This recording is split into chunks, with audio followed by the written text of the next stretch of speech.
ಈ ಬಾರಿ ನಡೆದ ಬೆಳಗಾವಿಯ ಚಳಿಗಾಲದ ಅಧಿವೇಶನ ಇವತ್ತು ಮುಕ್ತಾಯವಾಗಲಿದೆ. ಅನೇಕ ವಿಚಾರಗಳು ಪ್ರಸ್ತಾಪವಾದರೆ ಮತ್ತೆ ಕೆಲವು ವಿಷಯಗಳು ಕುರಿತು ಚರ್ಚೆನೇ ಆಗಿಲ್ಲ. ಹಾಗಾದ್ರೆ ಈ ಬಾರಿ ನಡೆದ ಅಧಿವೇಶನದಲ್ಲಿ ಏನೆಲ್ಲ ಚರ್ಚೆ ಆಯಿತು, ಯಾವೆಲ್ಲ ವಿಷಯಗಳು ಚರ್ಚೆ ಆಗಿಲ್ಲ ಅನ್ನೋದರ ಕಂಪ್ಲೀಟ್ ಡೀಟೇಲ್ಸ್ ಎಲ್ಲಿದೆ?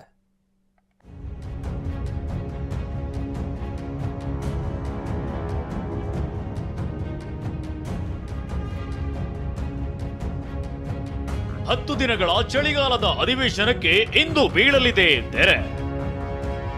ಸದನದಲ್ಲಿ ಚರ್ಚೆ ಆಗಿದ್ದೇನು, ಬಾಕಿ ಉಳಿದಿದ್ದೇನು? ಬೆಳಗಾವಿ ಚಳಿಗಾಲದ ಅಧಿವೇಶನ ಡಿಸೆಂಬರ್ 4ರಿಂದ ಆರಂಭವಾಗಿದ್ದು ಈವರೆಗೆ ಉಪಯುಕ್ತ ಚರ್ಚೆಗಿಂತ ಗದ್ದಲ ಕೋಲಾಹಲದಲ್ಲಿ ಸದನ ಮುಳುಗಿ ಹೋಗಿದೆ. ಇಂದು ಅಧಿವೇಶನದ ಕೊನೆಯ ದಿನವಾಗಿದ್ದು ಚರ್ಚೆಯಾಗಬೇಕಾದ ಸಾಕಷ್ಟು ವಿಚಾರಗಳು ಹಾಗೆ ಉಳಿದು. ನಿಮ್ಮ ಉಬ್ಬಿದ ರಕ್ತನಾಳಗಳ ಸಮಸ್ಯೆಗೆ ಎವಿಸ್ ಆಸ್ಪತ್ರೆಯಲ್ಲಿ ಕೇವಲ 30 ನಿಮಿಷದ ಲೇಸರ್ ಚಿಕಿತ್ಸೆಯೊಂದಿಗೆ ಮುಕ್ತಿ ಹೊಂದಬಹುದು. ಹೆಚ್ಚಿನ ವಿವರಗಳಿಗಾಗಿ ಸಂಪರ್ಕಿಸಿ 8088837300. ಹಾಗಾದ್ರೆ ಏನೆಲ್ಲ ಸಂಗತಿಗಳು ಸದನದಲ್ಲಿ ಚರ್ಚೆ ಆಗಿಲ್ಲ ಅನ್ನೋದನ್ನ ಗಮನಿಸುವುದಾದ್ರೆ, ಡಿಸಿಎಂ ಡಿಕೆ ಶಿವಕುಮಾರ್ ಮೇಲಿನ ಸಿಬಿಐ ಕೇಸ್ ವಾಪಸ್ ವಿಚಾರದಲ್ಲಿ ಪ್ರತಿಪಕ್ಷ ಅಷ್ಟೇನು ಗಂಭೀರ ಚರ್ಚೆ ನಡೆಸಲಿಲ್ಲ. ರಾಜ್ಯ ಸರ್ಕಾರದ ಗ್ಯಾರಂಟಿ ಯೋಜನೆಗಳ ಅನುಷ್ಠಾನ ವೈಫಲ್ಯದ ಬಗ್ಗೆಯೂ ಧ್ವನಿ ಎತ್ತಲಿಲ್ಲ. ಬರ ಪರಿಸ್ಥಿತಿ ಕುರಿತು ರೈತರ ವಿಚಾರವಾಗಿ ನಿರೀಕ್ಷೆಯಷ್ಟು ಚರ್ಚೆ ಆಗಿಲ್ಲ. ರೈತರಿಗೆ ಹೆಚ್ಚು ವಿದ್ಯುತ್ ನೀಡುವ ವಿಚಾರ ಚರ್ಚೆ ಆಗಿಲ್ಲ. ನೀರಾವರಿ ಸಮಸ್ಯೆ ಬಗ್ಗೆ ಹೆಚ್ಚು ಚರ್ಚೆ ಆಗಿಲ್ಲ.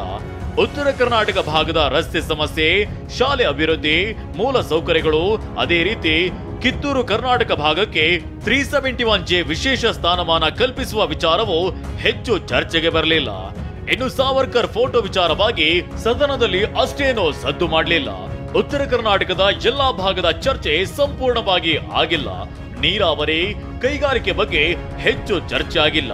ಸಭಾತ್ಯಾಗದ ವಿಚಾರವಾಗಿ ಹೆಚ್ಚು ಸಮಯ ವ್ಯರ್ಥವಾಗಿದ್ದು ಕಬ್ಬು ಬೆಳೆಗಾರರಿಗೆ ಶಾಶ್ವತ ಪರಿಹಾರ ಚರ್ಚೆ ಆಗಿಲ್ಲ. ಸದನದಲ್ಲಿ ಏನೆಲ್ಲ ಚರ್ಚೆ ಆಯಿತು ಅನ್ನೋದನ್ನ ನೋಡೋದಾದ್ರೆ, ಉತ್ತರ ಕರ್ನಾಟಕ ಭಾಗದ ಸಮಸ್ಯೆಗಳ ಬಗ್ಗೆ 2 ದಿನಕ್ಕಷ್ಟೇ ಈ ಬಾರಿ ಚರ್ಚೆ ಸೀಮಿತವಾಗಿದೆ. ಸಚಿವ ಜಮೀರ್ ನೀಡಿದ ಹೇಳಿಕೆ ವಿರುದ್ಧ ಬಿಜೆಪಿ ಪ್ರತಿಭಟನೆ ಮಾಡಿದ್ದು, ಮುಸ್ಲಿಂ ಸಮುದಾಯಕ್ಕೆ 10,000 ಕೋಟಿ ನೀಡುವ ಸಿಎಂ ಹೇಳಿಕೆ ವಿರುದ್ಧ ಬಿಜೆಪಿ ಆಕ್ರೋಶವನ್ನ ಹೊರಹಾಕಿದ್ದು, ಕಬ್ಬು ಬೆಳೆಗಾರರಿಗೆ ಬೆಂಬಲ ಬೆಲೆ ಘೋಷಣೆ ಕುರಿತು ಚರ್ಚೆ ಜೋರಾಗಿತ್ತು. ಬಿಜೆಪಿ ಮುಖಂಡ ಮಣಿಕಂಠ ರಾಥೋಡ್ ಪೃಥ್ವಿ ಸಿಂಗ್ ಮೇಲಿನ ಹಲ್ಲೆ ಪ್ರಕರಣವು ಪ್ರತಿಧ್ವನಿಸಿತು. ಬ್ರ್ಯಾಂಡ್ ಬೆಂಗಳೂರು ವಿಚಾರ, ಭ್ರೂಣ ಹತ್ಯೆ ಪ್ರಕರಣ, ಸಂಸತ್ನಲ್ಲಿನ ಭದ್ರತಾ ವೈಫಲ್ಯಗಳ ಕುರಿತು ಚರ್ಚೆ, ಸಕ್ಕರೆ ಕಾರ್ಖಾನೆಗಳಿಂದ ಕಬ್ಬು ಬೆಳೆಗಾರರಿಗೆ ಬಾಕಿ ಹಣ ಬಿಡುಗಡೆ ವಿಳಂಬ, ಕಾರ್ಖಾನೆಗಳು ರೈತರಿಗೆ ಕಬ್ಬಿನ ತೂಕದಲ್ಲಿ ಮೋಸ ಮಾಡ್ತಿರೋದು, ಬೆಳೆ ಪರಿಹಾರ ಸಂಬಂಧ ಚರ್ಚೆ ನಡೆದಿದೆ. 2023ರ 10 ದಿನಗಳ ಕಾಲ ನಡೆದ ಚಳಿಗಾಲದ ಅಧಿವೇಶನ ಇಂದಿಗೆ ಮುಕ್ತಾಯವಾಗಲಿದೆ. ಆದರೆ ಚರ್ಚೆಯಾದ ವಿಷಯಗಳಿಗೆ ಸರ್ಕಾರ ಏನು ತೀರ್ಮಾನ ಕೈಗೊಳ್ಳುತ್ತೆ ಅನ್ನೋದ್ರ ಮೇಲೆ ಅಧಿವೇಶನ ಸಾರ್ಥಕವಾಗಲಿದೆ. ಅನಿಲ್ ಕಲ್ಕೆರೆ, TV9 ಬೆಳಗಾವಿ.